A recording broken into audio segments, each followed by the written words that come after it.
يا أيها الذين آمنوا لا تدخلوا بيوت النبي إلا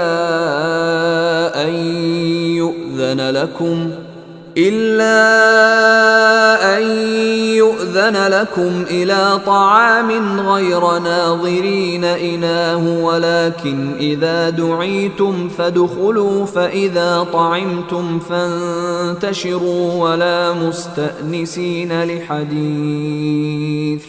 إن ذلكم كان يؤذي النبي فيستحيي منكم والله لا يستحيي من الحق وإذا سألتموهن متاعا فاسألوهن من وراء حجاب ذلكم أطهر لقلوبكم وقلوبهن وما كان لكم أن تؤذوا رسول الله ولا أن تنكحوا أزواجه من بعده أبدا إن ذلكم كان عند الله عظيما۔ اے ایمان والو، نبی کے گھروں میں بلا اجازت داخل نہ ہو الا یہ کہ تمہیں کھانے پر آنے کی اجازت دے دی جائے، وہ بھی اس طرح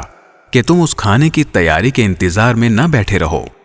لیکن جب تمہیں دعوت دی جائے تو جاؤ، پھر جب کھانا کھا چکو تو اپنی اپنی راہ لو اور باتوں میں جی لگا کر نہ بیٹھو۔ حقیقت یہ ہے کہ اس بات سے نبی کو تکلیف پہنچتی ہے اور وہ تم سے کہتے ہوئے شرماتے ہیں،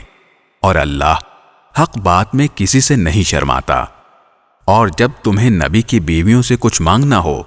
تو پردے کے پیچھے سے مانگو، یہ طریقہ تمہارے دلوں کو بھی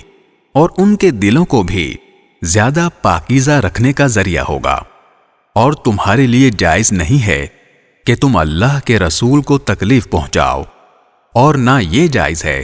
کہ ان کے بعد ان کی بیویوں سے کبھی بھی نکاح کرو، یہ اللہ کے نزدیک بڑی سنگین بات ہے۔